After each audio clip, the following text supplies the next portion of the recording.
Today's episode of The Watch is brought to you by Rick and Morty's Season 3. If you enjoy animated interdimensional murder, alien drug use, and testicle monsters in space, then let's do this, bro. Rick and Morty on Adult Swim, the critically acclaimed animated comedy series, follows a sociopathic genius scientist, Rick, and his less intelligent grandson, Morty, who split their time between domestic family life and dangerous interdimensional adventures. Only a show this smart could be this stupid. Rick and Morty. All new episodes begin this Sunday at 11:30, only on Adult Swim. Catch up now at adultswim.com. Catch up now at adultswim.com. Today's episode of The Watch is also brought to you by Redbox. School is out for summer, and Redbox has the video games to keep you entertained. With over 40,000 locations nationwide, you can rent and return from anywhere, and better yet, you'll get a free one-night game rental from Redbox when you use the promo code WATCH6. That's WATCH and the number 6, one word. Swing by a box in your neighborhood, or if you want to make sure the game you want is there when you arrive, reserve it online at redbox.com/games. Offer is valid through August 10th, 2017, subject to additional terms. Charges apply for additional nights. A payment card is required. Getting into video games has never been so easy. I need support staff to clear the room. Stand up and walk, now. Hello and welcome to The Watch. My name is Chris Ryan. I am an editor at TheRinger.com, and joining me in the studio is nobody. Well, that's not true. I will be joined by Cam Collins, and I will be joined by Alison Herman later on. We're talking Atomic Blonde today. We're talking Kathryn Bigelow movies. We are talking Ozark. We are talking the unfair advantage Netflix has in their influence over millennials. Breaking news. We also talk True Detective Season 3 and Rick and Morty. First, before we get into those, let me just remind everybody that we have a Game of Thrones talk show, Game of Thrones after show on Twitter. It's called Talk the Thrones. It's me, Andy, Jason Concepcion, Mallory Rubin, the gods of binge mode. We are all part of the Ringer Podcast Network, so you should check out as many Ringer podcasts as your brain can handle, even if that means you have to listen to it at 1.5 speed. Although I talk pretty fast. So, Zach, would you recommend people listen to me on 1.5? That would be like getting sucked out of an airlock in space. But check out as many Ringer podcasts as you possibly can. There was a really great jam session this week that I was a very big fan of. So yeah, every Sunday after the East Coast airing of Game of Thrones, after the scenes from next week, you can just go to twitter.com/Ringer. We tweet out the links constantly. You can watch me, Mal, Jason, Andy, sometimes special guests talking about that episode of Game of Thrones on your computer screen immediately. It's a lot of fun. We've been having a lot of fun doing it, and we've been really enjoying interacting with people. So you can always tweet us questions at #TalkTheThrones. Andy will be back on Monday. Until then, let's talk to Cam about Atomic Blonde and Kathryn Bigelow, and Allison about Ozark and True D. Okay, I am joined now by my buddy Cam Collins from The Ringer. And Cam and I are going to talk a little bit about Atomic Blonde and Detroit, which are the two big movies coming out this weekend. Now, neither of us have seen Detroit. Both of us have seen Atomic Blonde, but we'll try to keep any, we won't get into any spoilers. You can always come back to and listen to this after you've seen Atomic Blonde, which I hope you do. Or do I hope they do, Cam? Or where's your head at with Atomic Blonde? I feel like I saw this in South by Southwest in a very packed Paramount theater that was way closer to like a rock concert than it was a movie screening. And I definitely think that had a lot to do with my enjoyment of the movie. Although I still really liked it, but the fact that people were like cheering and shouting at the screen and stuff was definitely made it like more of a party than a somber screening. Did you see it like by yourself? I saw it it wasn't like a funeral. It was definitely not as exciting as yours, but I think people were responsive. It wasn't wild, but I think I got out of it what one would probably get out of it if they were seeing it in a regular theater. You got the gist. And so how did you feel about it? What did you think of the movie? Well, I have to say I still don't entirely know what happened. I have had like a powwow with a friend where we swapped notes on what we thought the actual plot was, and I think we figured it out. But I think the consensus, at least among people I've spoken to, has been don't try to understand it, don't try to follow it, just sort of go with it. And yes. I think that works. I think that the fights are worth seeing, particularly the long one toward the end that I think people are going to be talking about. I think that's worth the price of admission. Absolutely. I think that part of So there's a couple of different things going on here. One is that this definitely feels like a movie that got made to some degree a little bit in post-production. Like there's like a whole plot line with like Charlize Theron's like boyfriend, but like they don't really ever, they mention like once that she was like intimate with this guy, but then like never touch on it again. There's all sorts of double crossing going on, which we won't spoil, but I couldn't spoil it. I couldn't. or couldn't spoil it. We couldn't even spoil it if we wanted to. But the thing that I came away from this movie, and I strangely was sort of delighted by it, was that it seemed like the kind of movie that should be made in like 2035 that's about 1980s culture, where it's like this like mishmash of like chronologically not quite accurate musical cues. And sometimes people are sort of like speaking as if like the Berlin Wall hasn't fallen, and then they're acting like it has. And there's just like a lot of like, but something about the movie kind of breezes past it. There's an inherent charm to it. I do think that part of that is because McAvoy and Charlize have such chemistry.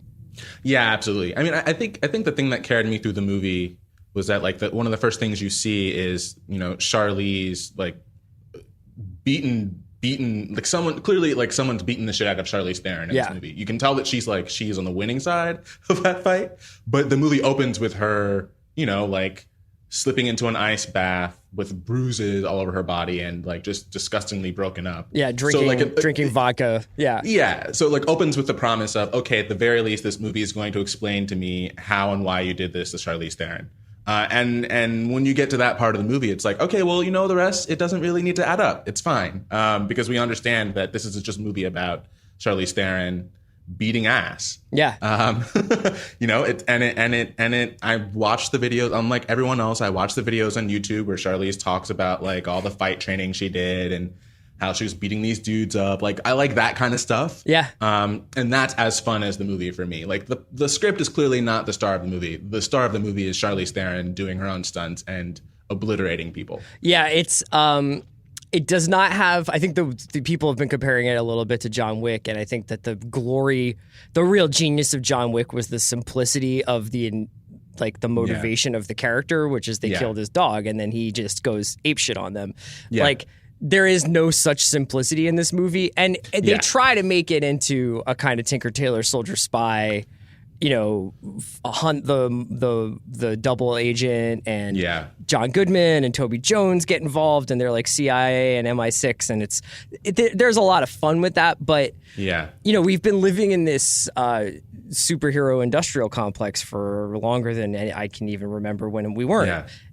But this this movie reminded me a lot of like what it's like to kind of read a comic book, where the plot is often very hard to like piece together from issue to issue to issue because there's so much, they're making so many corrections and adjusting narratives to like fit to when they're going to do a crossover run or whatever. Right. But visually, you're just completely captivated. And David Leitch, who directed or half directed John Wick, I don't know if he got credit for it, but he was the part of the partnership who did it, is very good at making scenes that are born to be on film tumblers, you know, just like stills of her pulling her turtleneck up, or if you've seen the trailers, you know it. But like, yeah, I mean, he has like a certain visual flair, which I think is quite delightful. And just a really good sense of, I mean, the reason I keep bringing up The Last Fight is because it stands out among, I mean, if we're talking about the superhero industrial complex, it's just refreshing to see someone fighting for a long time and it getting worn down. Like, this is a fight in which it's like it gets like Chaplin-esque in a weird way. It's like, this is a fight that's about how you can't fight forever. It's a fight about how you're not a machine, and so at some point when someone keeps breaking chairs over your back, it's going to take a little bit longer to get back up. But if you really need the person to be dead, you know, there are people who get stabbed in this movie who like still reemerge. Yeah. And not in a realistic way, but it's not like surreal. It's just sort of like, these are people who are fighting to the death. Yeah. There was a degree to which like there was, it had a little bit of the 80s action movie feel of, there was always a bad guy in Commando or Die Hard or Lethal Weapon who couldn't be killed. And it was just always, and like Mad Max or Road Warrior had that, where it was just like, they'd run a guy over and then he'd be on the hood.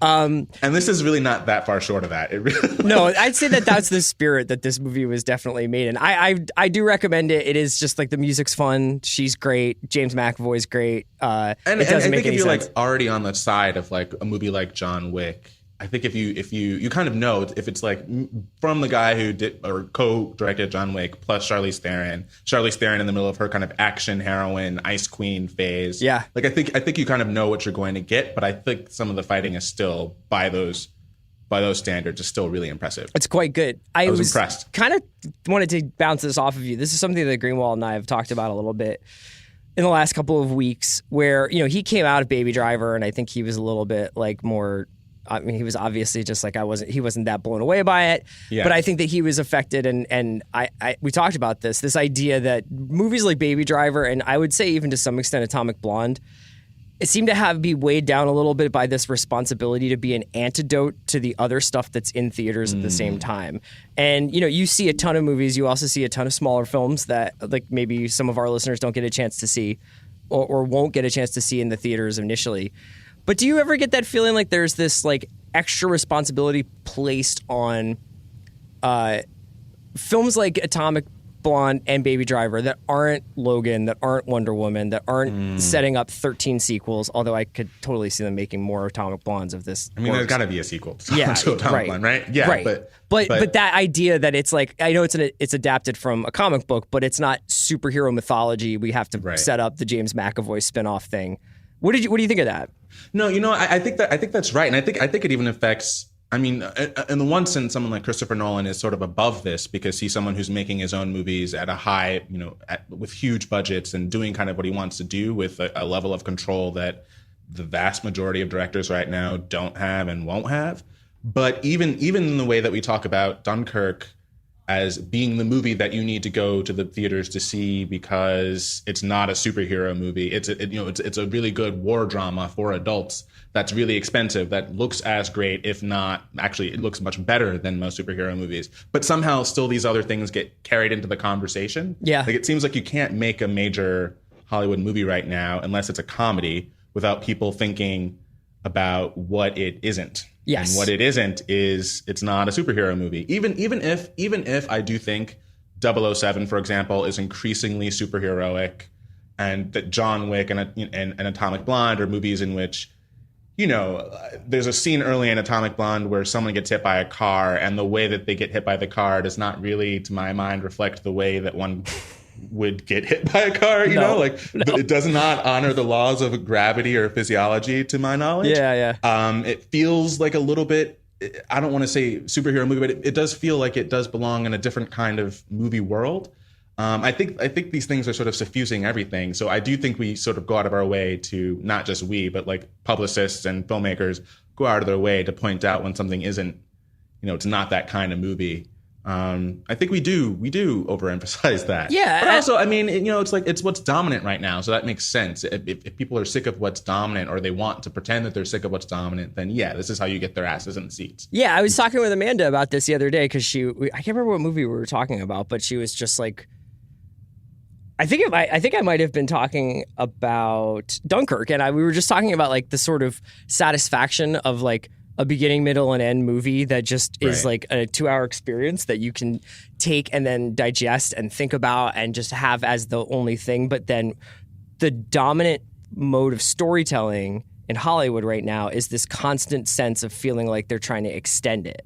And that they're constantly trying to think of different ways that they can grow out. And it's like, I thought John Wick 2 was also fun, but the idea that there's a John Wick cinematic universe in the offing, and the idea that, like you said, I mean, they've talked about, they just announced that Daniel Craig was going to sign up for at least one more Bond movie, but that the producers, Wilson and Broccoli, are interested in creating a 007 cinematic universe. Now, as somebody who likes 007 movies, I kind of would be into a Blofeld movie or a Felix movie or a Moneypenny movie. All those ideas. I would love a Moneypenny movie. I'd love a Moneypenny movie, but they're not going to make a Moneypenny movie where it's just like a secretary going about her life in London. They're going to make it so that she has her own adventure.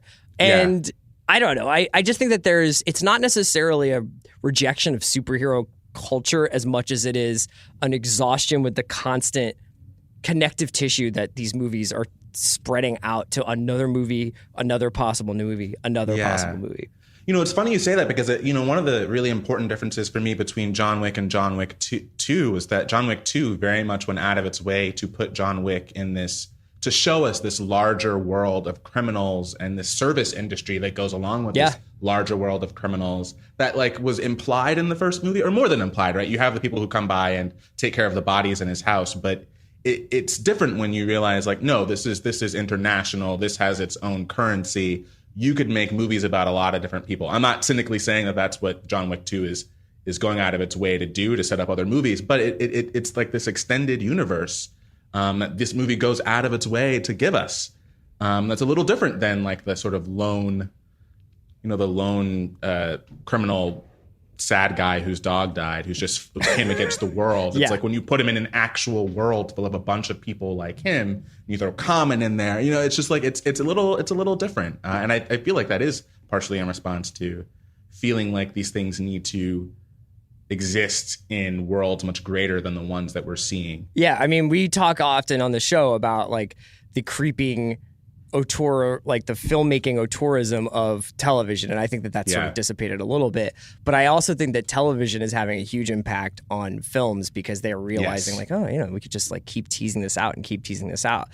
We talk about movies like Baby Driver, John Wick, these kind of really visceral, smart, fun action movies, and I kind of segues nicely into talking about Kathryn Bigelow because before she was the high priestess of counterterrorism, and before she was this sort of Costa Gravis, like hardcore street poet, she was one of the best action directors alive, and she made a series of movies throughout the 90s, or like late 80s and 90s, like Point Break and Near Dark and Strange Days, which is like one I wanted to talk to you about because it's just such a weird movie. Blue Steel, and in a lot of ways, she hasn't changed that much stylistically. I don't think. There's lots of stuff that happens in Zero Dark 30 or Hurt Locker that you can see in Point Break.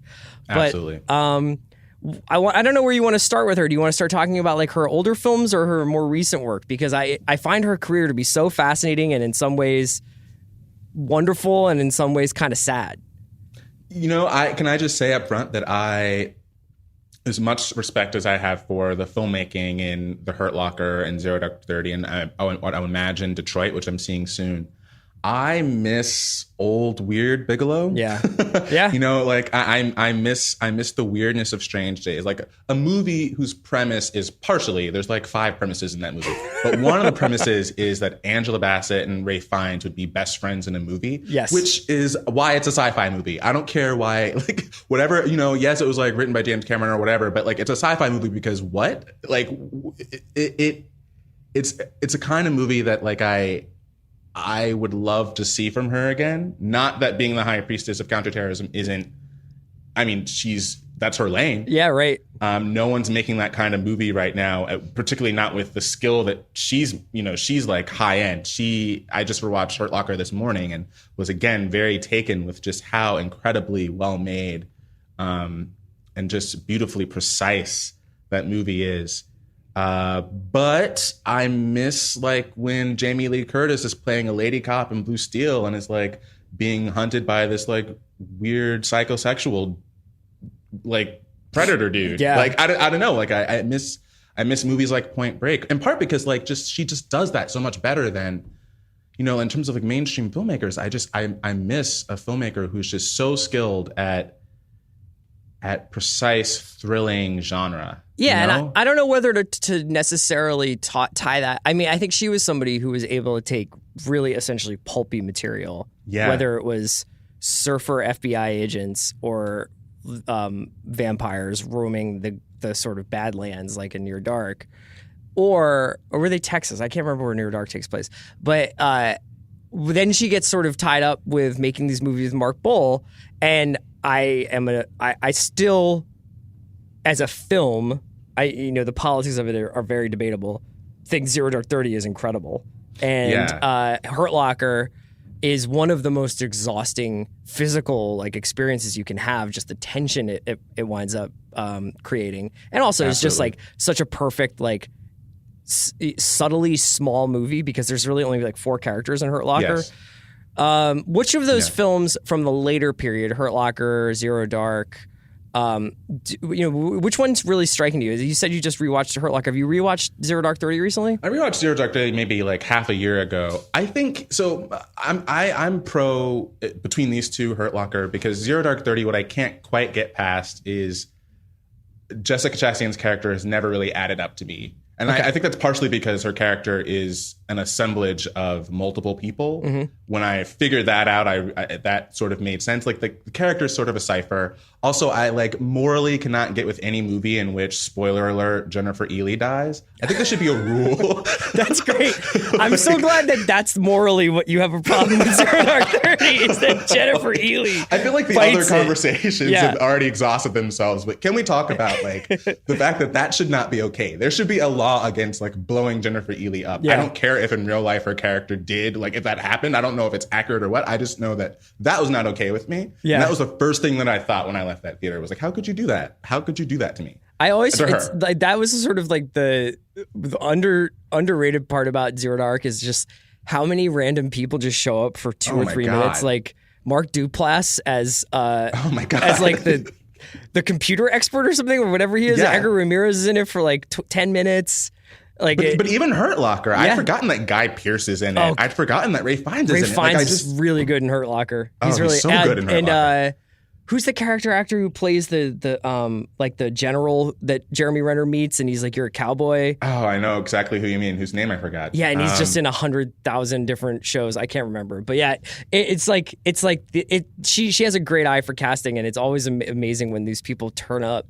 And I don't know. So the reason I said her career has been a little bit sad is just because, we've been feting Nolan on the site. We did like Nolan Week. We talked about Dunkirk. We've talked about Dunkirk for like 3 straight podcasts here. Right. And it's like, I think that she should be considered among the group of PTA and Quentin and Nolan and these people who get automatic green lights, shoot it in 70 millimeter, put it out on a road show, do whatever you need to do. And she's actually just had seemingly had a lot of trouble getting stuff going. She was associated with this movie Triple Frontier for a long time, which has now become like an all-timer boondoggle, it's now with Netflix. It's gone through her, J.C. Shandor, Antoine Fuqua. It was initially supposed to star like Tom Hanks and Denzel Washington, and then it was going to be Channing Tatum and Tom Hardy, and now everybody who's ever been on it has dropped out. It's just, and Netflix is trying to save it, but I just have no idea who's even going to make it. But she was associated with that movie for a long time after Zero Dark 30, and now she's made Detroit, and Detroit strangely got bumped up a week. I don't know if it's how strange that is. Is it very odd that it got bumped up a week? It was odd for me. Yeah, I was surprised. it's particularly with something like Detroit, because you're like, all right, I got like 2 weeks before I got to get my head in the space to see Detroit. Yeah, which I expect from her a very intense, visceral movie about racial violence and police and all these things. And I could have used those 2 weeks. Yeah, you gotta train for these things. You really do. And then, so this is coming out in Los Angeles and New York on Friday, and then it goes wide the following week. And how do you feel? Just I'm curious. How do you feel about, because I think an important thing in her career, the important turn to Hurt Locker, Zero Dark 30, and Detroit is like this collaboration with Mark Boal, who was a journalist, but who I think since 2007, I think his first film script was In the Valley of Elah, maybe. Mm-hmm. And I think her late career is very much tied to the projects they're doing together. Yeah, this is almost like pseudo journalism. Yeah, I don't mean pseudo in that as derogatory as it sounds, but this idea that it's like from long form to the screen, like it's like these unbelievable true stories that can only be told in this gritty handheld style. And I got to be honest, and like no shade to Mark Boal, but I feel free. I mean, I don't know him, but you give me like, I don't know him either. Yeah. Sorry, Mark, but I watching Hurt Locker, rewatching it this morning, one of the lessons that I remember learning when I watched it the last time, but I'm remembering now, is just I think that it's a good lesson in how much better of a director she is than he is as a writer, to be honest. Like there are many very silly things in that movie that I'm not going to attribute to it not aging well, because I think that they were silly in '09. Right. And I think that something about his scripts is like too neat for me. It's like you can feel when the first act becomes the second act, becomes the third act in the writing. But with her filmmaking, it's just so much more nuanced and visceral and electrifying than the things that are coming out of people's mouths, the things that they're doing. Like something about her filmmaking is just far surpasses what's on the page for me. Like when the dudes are like all amped up and they're like punching each other in the gut. Yeah. I'm like, where are the bombs at? Yeah, like, right. I don't want to do like the characterizing masculinity in the screenplay 101 type way. It's funny you should say that, because like I think that you touched on it before when you were like, the Chastain character in Zero Dark 30 never quite does it for you, because she feels like a cipher and she was an amalgam. And I wonder whether Mark Bowl is a better journalist than he is a screenwriter. I mean, I just think that those are actually quite different disciplines. Yeah. And people draw films from all sorts of different sources, and you and Absolutely. I were talking a couple weeks ago on, we've been buzzing around about this idea that Scorsese and Leonardo DiCaprio are going to make the David Gran book. Yes. Now, and can't wait. Yeah, I can't wait. Can't wait. But nonfiction, and especially like long form nonfiction that will go off in these different directions and go very deep into certain details and stuff like that. Like screenwriting is its own discipline, and to have it just be like, I felt like Hurt Locker when I rewatched it felt like a bunch of war stories dumped together, then given like three kind of like the young guy, the crazy guy, and like like the naive one. And it's like there's really no reason for them to bump into Ralph Fiennes other than that was a cool story that Mark Bowl probably had. Like Ralph Fiennes is not as important to the movie. They could have stopped in that desert for any reason, but to have it be like a British private contractor soldier. And this idea that there's like this whole other war going on, while cool, is really like has nothing to do with the movie. Yeah, absolutely. Like the emotional pivot points just aren't as interesting to me as the way that Bigelow shoots these scenes. Like that's what I kept thinking. It's just like, what's going on right now is just not that exciting for me, but for the fact that she just makes that entire movie about looking and watching and looking out for danger and being watched, and just like the paranoia of the experience far exceeds, the stuff like the plot really. Yeah. Right. It's a good lesson. It confirms for me that like, yeah, she is great. Even when I don't love her movies, it's not always because of her. Yeah, and you can take Point Break as this incredibly like pulpy, ridiculous mystery science theater. Like you can sit there and make fun of all the lines and I am an FBI agent and whatever. Yeah. But when she decides to run behind dudes as they jump over fences and slide, like get hit by cars, and that's like, she's a real one. Like she is. We were talking, we shared it with each other. There's this video of Keanu talking about making Point Break, and you can just hear the awe in his voice about how she was like faster. Like we're going to do this at pace. We're not going to pretend we're running fast. She was running behind these guys with cameras. She was throwing them out of planes. She was throwing them in the ocean, and you can feel it in every frame of that movie.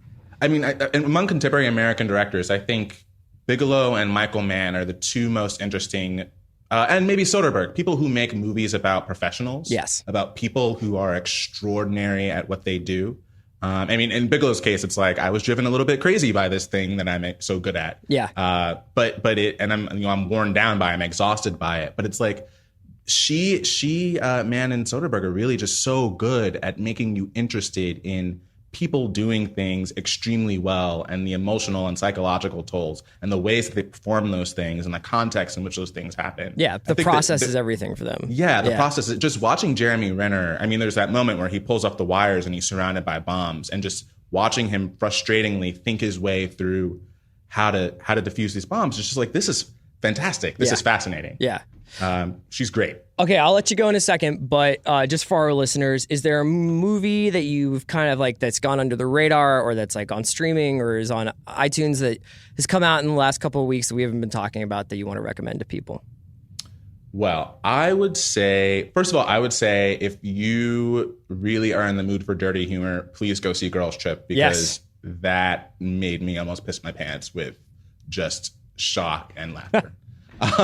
Frankly. And also a movie that very much like your experience of Atomic Blonde, a movie that very much benefits, like it's already very funny, but benefits a lot from being in an audience where just everyone is just, off their chairs. And it also is like probably like we'll look back in 10 years and be like, oh yeah, Tiffany Haddish is like a superstar. Tiffany, like the absolute joy of seeing a star be born is just, there's just nothing really like that. The last time I felt that way, the star that I thought that I saw was getting born in Hail Caesar, Alden Ehrenreich, is getting played. He's getting dogged out, man. I'm on Alden Island, but it's hard. There's a lot of weather out here today. I feel you. So because they're like he needs an acting coach, and he's doing weird accents, and he looks like he's pretending like he's Ace Ventura. Played my dude, and so Tiffany, I have all faith in you. Please do not. I guess just don't be in a Star Wars movie. I don't know what else to say. Just avoid it. But yeah, I think she's great, and I think the movie's really fun. Okay, great. All right, Cam, thank you so much for joining us. Yeah, as absolutely. always, we'll talk to you again soon. Absolutely. Thanks so much, Cam. We will take a quick break to hear from our sponsors, and then when we're back, we'll talk to Alison Herman about Ozark and True Detective Season 3. Today's episode of The Watch is brought to you by HBO's Room 104. From creators and executive producers Mark and Jay Duplass comes a new anthology series called Room 104, premiering July 28th at 11:30 p.m. on HBO. Set in a single room of an average American motel, each of the 12 episodes in this season of Room 104 tells the story of the different assorted characters who pass through it, all of them being everyday people striving for connection and meaning. With performances by James Vanderbeek, Jay Duplass, and Orlando Jones, each episode plays like a mini-movie, ranging from comedy to drama to horror, and offers a new discovery from one week to the next. Hence the tone, the characters, the era, it all changes. One room, infinite possibilities. See what's going on in Mark and Jay Duplass's upcoming anthology series, Room 104, premiering July 28th at 11:30 p.m. on HBO. You do not want to miss it. Today's episode of The Watch is also brought to you by the homies at Hotel Tonight. If you are like me and you are not so great at planning ahead, I've got good news for you. There's this awesome app called Hotel Tonight that helps you find amazing hotel deals at the last minute. It sounds counterintuitive, but unlike flights, hotel rates usually get cheaper at the last minute. And Hotel Tonight helps hotels sell their unsold rooms, allowing them to pass those deals along to you. These are not last resort places. They are actually cool, top-rated hotels that you want to stay in. And with so many awesome partner hotels in a ton of different countries, Hotel Tonight can help you find a great hotel almost anywhere. It's perfect for a spontaneous getaway or for finally going on that trip that you've been waiting to take for a while. I am using Hotel Tonight as I currently plan a little Lake Tahoe getaway. What do you think of that, Zach? The gorgeous Lake Tahoe of Nevada. Because even though the app's name is Hotel Tonight, you can still book up to a week in advance. So you can just do a little bit of mid-range planning. It's not all last second. All it takes is 10 seconds, just 3 taps and a swipe. So get in on these killer last-minute deals and download the Hotel Tonight app now. All right, I'm joined by Alison Herman. Alison and I are here to talk about, broadly speaking, Netflix. But the state of TV. Specifically, I wanted to talk a little bit about Ozark. It's this Jason Bateman show that came out last Friday on Netflix. Mm-hmm. And I enjoy it.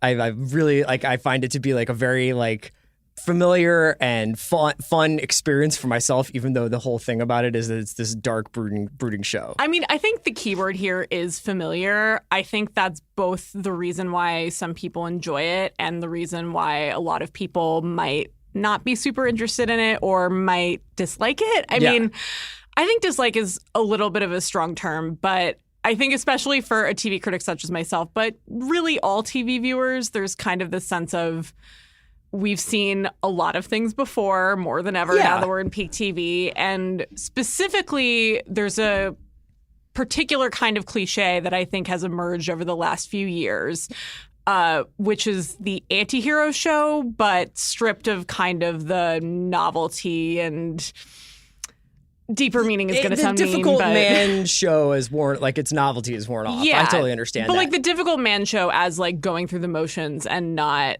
like what the original Difficult Man show does is it takes this archetype that we've been trained to idolize, whether it's the glamorous mobster, the big businessman, or the slick 1950s guy, and it just methodically destroys it. And then I think its imitators use a similar setup, and then often I think one of the problems with Ozark is that it really does think Jason Bateman is the sexiest badass in the West or whatever. Right. You know, well, let's tell people a little bit about the show in case they don't know about it. So you have like your elevator pitch on what the show's about? Sure. So Jason Bateman plays a man named Marty Bird, who is a money launderer for a Mexican cartel who is based in Chicago. Everything falls to shit. And so he, and in a last-ditch attempt to save his family's life, is like, cartel, you should trust me with $8 million, and I will take it to... I love doubling down with the cartel. Already in. Always works. Also, you know, the cartel literally goes from like, I am about to shoot you in the head and kill all your family, to like, money. Yeah, take all my money and go to this place that I've never heard of that you clearly made up by grabbing a brochure that was on the ground as I was about to murder you. But anyway, it's basically a giant rigmarole, reverse-engineered plot device to get them to the Lake of the Ozarks, which is in rural Missouri. There's a lot of sort of Southern crime, justified-ish intrigue going on. I kind of compared it in my review to like the True Detective season 1 sense of we're going to go to this part of rural America and ogle it a little bit. Yeah, right. So there are a lot of colorful side characters. I would actually say the best among them, and maybe the best part of the show, is this woman, Julia Garner, who plays a 19-year-old criminal who's kind of trying to break the cycle of poverty. And first she tries to steal from Marty, and then Marty kind of conscripts her as a deputy. But, you know, I've seen about half the season. I know you've seen a little bit. One or two. I've seen, yeah. Yeah, it doesn't take a lot to get the setup. I would just say I did not feel especially tempted to watch more, in part because, you know, you can kind of point to the parts of the show, like Laura Linney plays Jason Bateman's wife, and she plays the stereotypical complicit. I think a neat twist is that she actually does know what's going on. She's in on it from the beginning. But that part of the show is also kind of a double-edged sword because, you know, you watch it and you're like, I kind of want to know how these people got into this business. Yeah. Like, I want to know what the conversation was like when she learned that this is what her husband does for a living. Right. But instead it just fast forwards straight past that. So, you know, you can look at, you know, the menacing cartel enforcer and the difficult man and the moody teenager. Like the Dana from Homeland part is... Everything is shot with like a blue tint so that it kind of has like I think I told you this in the office, but my conspiracy theory is that some of these scenes were actually shot on sunny days and they were just aggressively color corrected, so everything just looks overcast all the time, which is this necessary component of all these shows that kind of makes it, you know, visually. I think part of the thesis of my review is that on a certain level, this is comforting, and there is a certain level of like, I like crime, and I don't necessarily want to have like my entire vision of masculinity relentlessly challenged.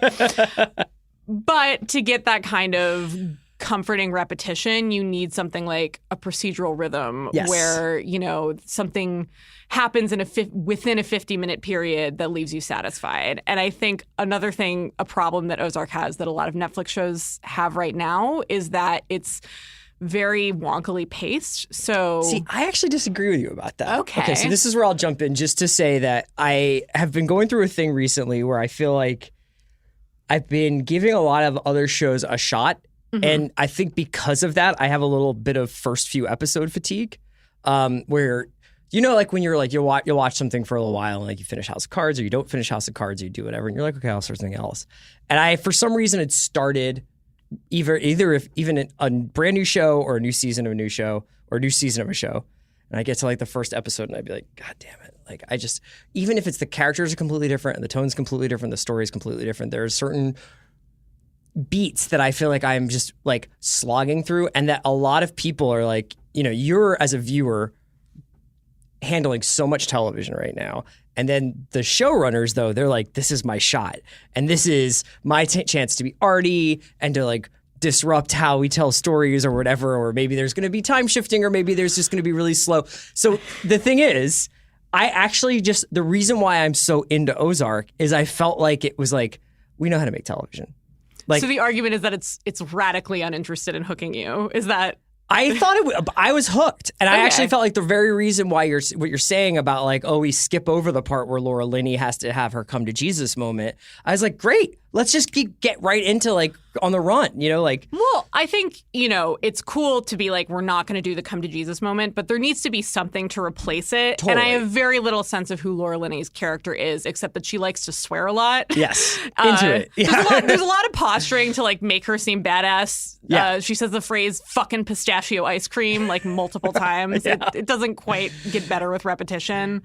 But you know, you've seen a couple episodes, but they don't introduce a major antagonist in the season until like the end of the I think that they're supposed they really episode. rely on the fish out of water trope for a long time of like these people going into a different environment and getting used to it. I think you could make the argument that it took a while for, I guess Tuco shows up pretty early in Breaking Bad, but it took a while for Breaking Bad to like, it wasn't always like Godfather Part 2, you know what I mean? There was a lot of like, how do I make this stuff? And like really like sort of like stumbling around in the early seasons. Totally. But Ozark does bypass that too, Sure. in the sense that by the time you meet Marty, he's already money laundering. Yeah, he's the already crime great part at of this. it he's into. There's also this Yeah. like weird attempt to make like Excel manipulation sound incredibly badass. Like I think the metaphor the cartel enforcer uses is like he can make money disappear like spit in a hot skillet. Yes, they do say that. And I think it's also worth noting that this was co-created by a guy named Bill Dubuque, who is both mostly a feature writer, which I read a lot of reviews that kind of hypothesized that this was a feature script that got distended, which explains the pacing,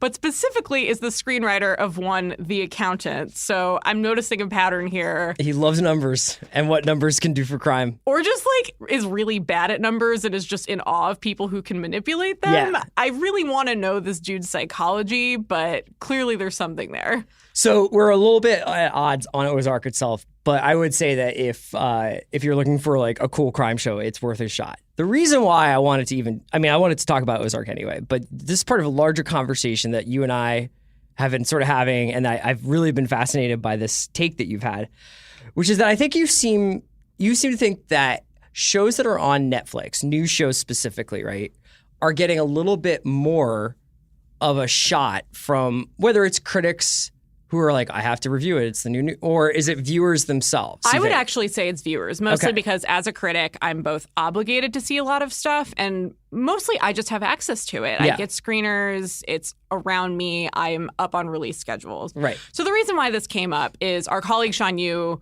went to the TV Slack and was like, I've seen a lot of people on Reddit say that this show is really good. Right. Should I check it out? Like he heard from other people.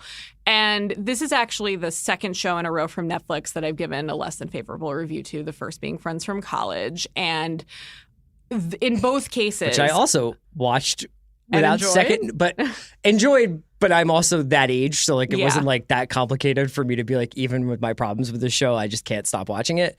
But again, it was like, there it is on Netflix. Yes, you watch it because it's there. And so what I would notice in the comments or responses to both those reviews is like, oh, you know, I know this show is bad or I noticed this show is bad, but not until I watch like 5 episodes on my couch just because it's there.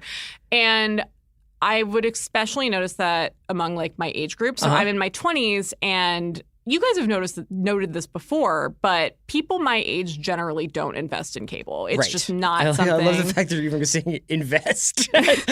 Trust me, it never pays off. So don't invest. Yeah. Yeah, just to note to all watch all watch listeners. But yeah, so most people my age don't have cable. And so, but what they do have is their parents, cousins, in-laws, whatever's Netflix password.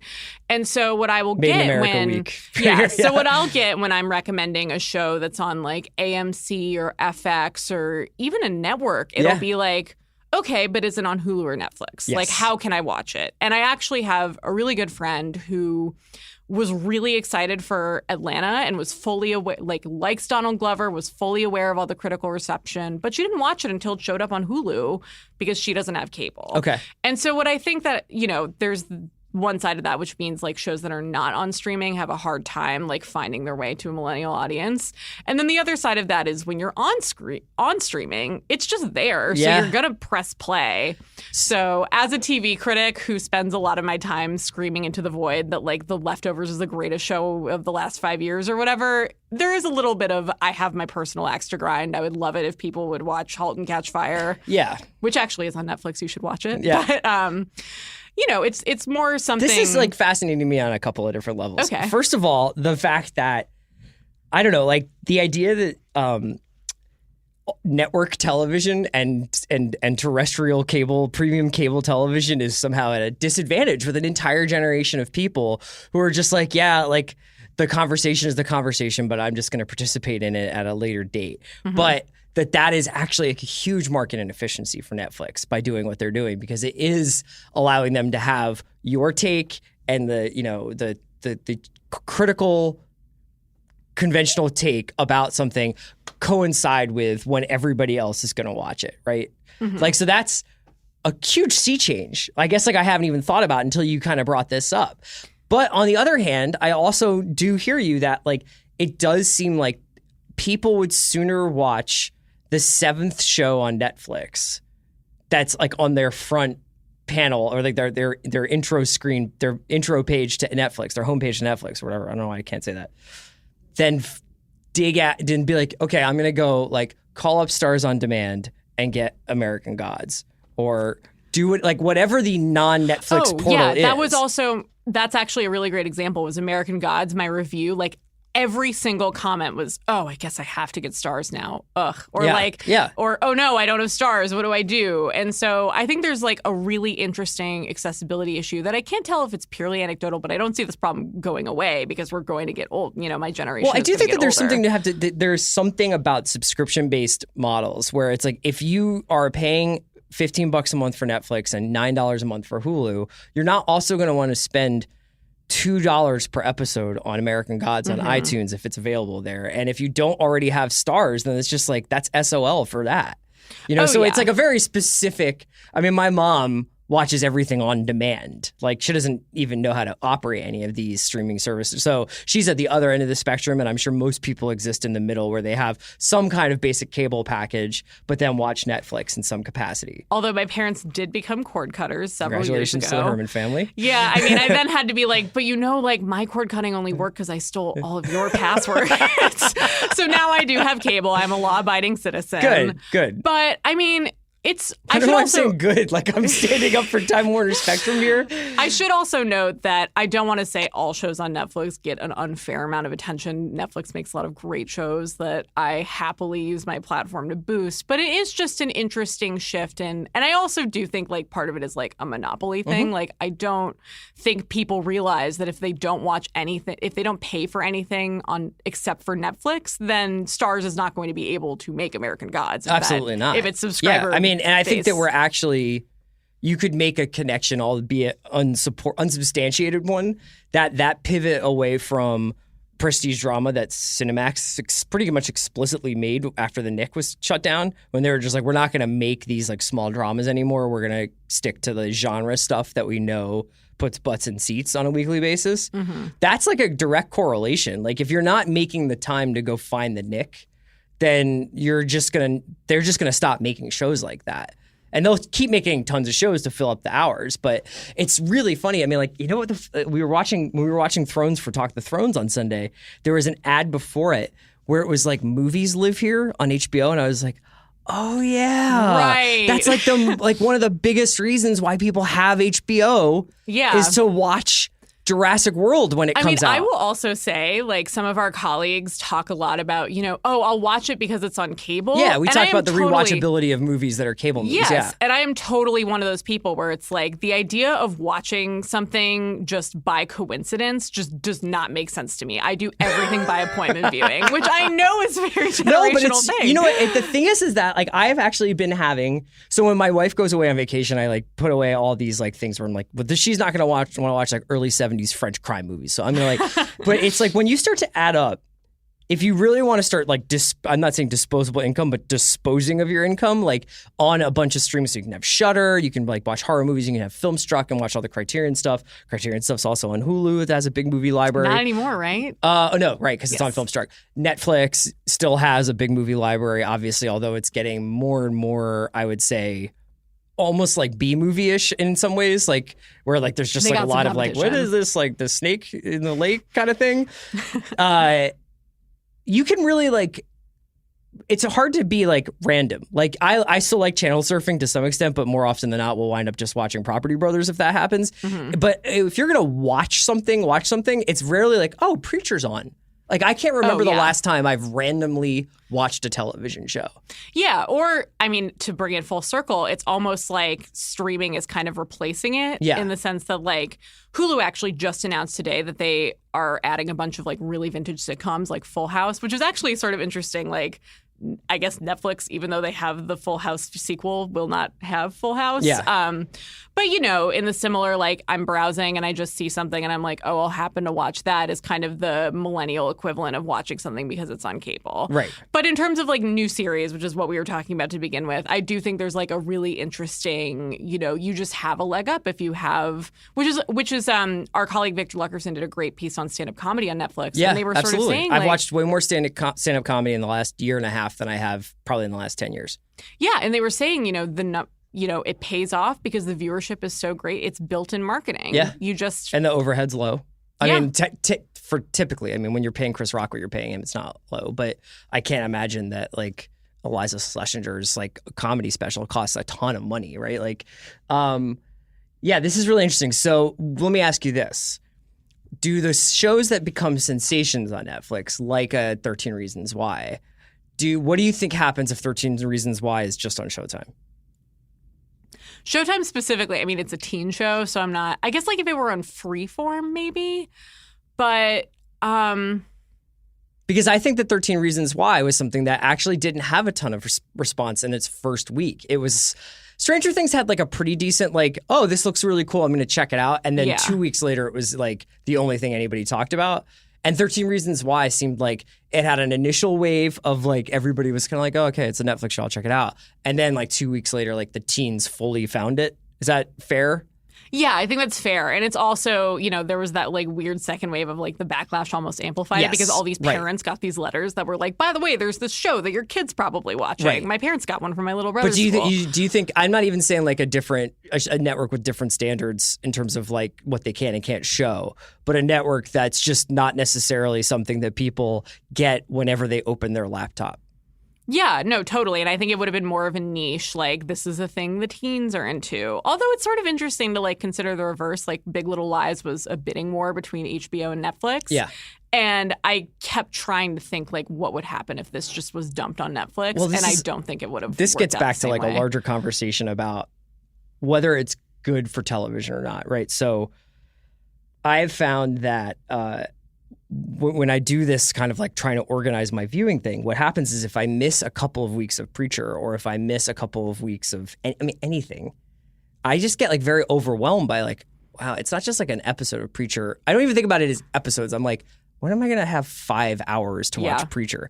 And that's like, it's like the same thing you feel like when you get midway through a book, but then, like, work comes up, so you put it down and then you pick it back up again and you don't have, like, the same momentum and you're like, can I just start a new book? Like, maybe pretend like I read this book. But I have that feeling now with a lot of television shows precisely because the delivery system of them largely is, like, in these huge chunks. Like, if you are not watching Thrones once a week and then, like, processing it that way, or Big Little Lies, where it becomes, like, this kind of collaborative group experience to watch these shows. Mm-hmm. And if it's your personal journey with Preacher, it's sometimes hard to motivate yourself to always be on top of it. And then if you fall behind, it can be almost existential to catch up. Oh, totally. And it's definitely the same for me as a critic, you know, hour-long, like, true hour-long shows like Ozark, where every episode is 57 minutes. I will give Ozark credit in that it is 10 episodes for the whole season as opposed to 13, which is Godspeed. More shows should do that. But it is kind of a, like... I got to, like, episode 10 of House of Cards, and I was like, wow, this is really good. Like, they're really wrapping it up. Yeah. And then I was like, wait, what? There's 3 more episodes? Oh, yeah, 3 hours. And so, you know, it is harder to kind of get me to, like, go all in on that because it's like, you know, there's a big mountain ahead of me. Whereas, you know, I also think part of the reason why friends from college, like, got so many tries is because it's a half hour. Yeah, and so Andy it's just talks about easy this to all burn the through. time. Yeah.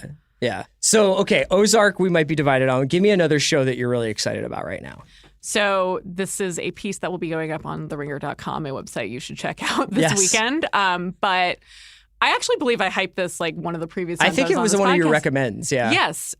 So Rick and Morty, a show co-created by Dan Harmon, who is famously the creator of the NBC sitcom Community, and Justin Roiland, is coming back to Adult Swim this weekend. It has been a 20 2-month almost hiatus since the last batch of new episodes. They did a really cool like April Fool's almost anti-prank where they kind of threw fans a bone by marathoning the first episode. But this Sunday, it's going to be a premiere event. They're showing the first 2 episodes. I've seen them both. Everyone's seen the first one, but Right. I've seen the second one as well. It's really great to see a show that is this smartly done. You know, you feel like it was completely worth the wait because they clearly just put a lot of thought, and it's so funny and so insane and so really unlike anything else on TV, which is a bigger, you know, a higher bar than ever these days. And, you know, I'm sure people have heard their share of plugs for Rick and Morty, but it's worth your while. Also 20-minute episodes while we're on the subject. Yeah. But yeah.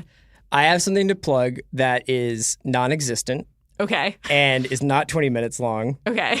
And is not animated. Although, Okay. Who knows? Sign me up. True Detective Season 3. You know- Mahershala is in the building. They're coming back. At least this is the word, is that Mahershala Ali has been signed up for True Detective Season 3. Casey Bloys has seen 5 scripts from the Nick Pizzolatto, David Milch factory. Yeah, the super team. Yeah. I think I'm learning like how deeply Wait, burned I was should by we season say, 2. Like, you did not mean super team there. Like, I mean, okay, more like a superhero and the person he is rescuing. Yes, but right. yeah, I think I'm learning like just how deeply I was burned by True Detective Season 2 because I love David Milch. The news, also part of the HBO TCA panel, was that the script for the Deadwood movie is in and it looks terrific. They've Bring been me saying Ian that McShane. for quite a while. You know, I believe it every time. And so they've hyped the Deadwood movie. I love Mahershala Ali. I will watch whatever he does. I will obviously watch this when it comes out. Yeah. But my reaction to that news was like, okay. Here's my thing. They're just 1 for 2. It's not like they had 10 bad seasons after one good one. It's just 1 bad season. And I actually think that there's still good stuff in the second season. It was 1 bad season and a lot of really embarrassing profiles. Okay, yeah.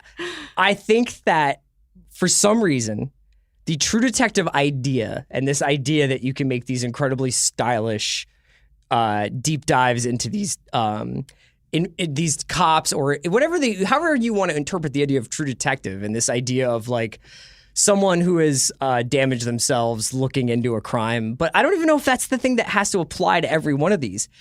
You know, it just seems like a wide open concept to me, and I love the idea. Like move it around, man. Do it in New York. Do it wherever you want to do it. Chicago. Like do it in another rural setting. Like, oh yeah, I love the seasonal anthology, and you're totally right that the advantage is they are starting from scratch. They don't have to, haul any dead weight around this time. I think it would. They still haven't like officially put in the series order, right? Because they need to find a director. But he sounded a lot more fired up about it, and I tend to.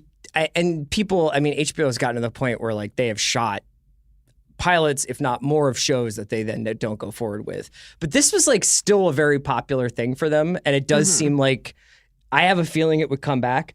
The thing I like I hope that they do what he had sort of teased too was going to be about the relationship between the occult and the American transportation system. Yeah, that did not pan out. But I don't think that's what 2 became. No. So I would just love it if Mahershala was like something about the occult and the New York City subway system. I mean, it's definitely cursed. I have to be completely honest. I just have no idea what Mahershala Ali delivering David Milch dialogue looks or sounds like. I cannot wait. I'm super curious. I mean, okay, I'm definitely curious. Like I said, I will watch this. I think I'm just learning like how deep the pit is that like, yes. It just has to go very high for this to be on like even ground for me. But, I wish them the best. This sounds, it's a worthwhile project. I honestly do think it's probably a good thing that they decided to like give this another shot. Yeah, I think it's great. It. Let's spend the money, guys. And I support you and your enthusiasm. It makes me Allison. happy to see you happy. What a perfect note to end on. Thanks to Cam and Allison. Andy will be back on Monday with me to talk Thrones. We'll have a special guest. Please subscribe and listen to The Watch every week. Please check us out on Sundays after the East Coast airing of Game of Thrones on Talk the Thrones on twitter.com/Ringer. Thank you to you guys for listening. We are part of the Ringer Podcast Network. Peace out, Baranskis.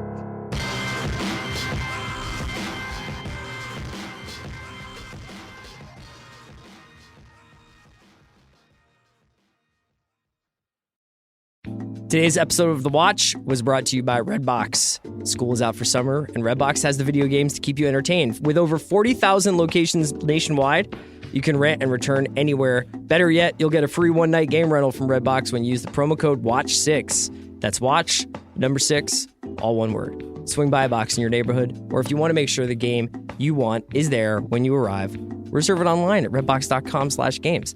Offer is valid through August 10th, 2017. Subject to additional terms, charges apply for additional nights, and a payment card is required. Getting in on video games has never been so easy. Today's episode of The Watch was also brought to you by HBO's Room 104. From the creators and executive producers Mark and Jay Duplass comes a new anthology series called Room 104, premiering July 28th at 11:30 p.m. on HBO. Set in a single room at an average American hotel, each episode of Room 104 tells the story of different assorted characters who pass through this room. With performances by James Vanderbeek, Jay Duplass, and Orlando Jones, each episode plays like a mini-movie, ranging from comedy to drama to horror. The tone, the characters, the era, it all changes from week to week. One room, infinite possibilities. Room 104 premieres July 28th at 11:30 p.m. on HBO.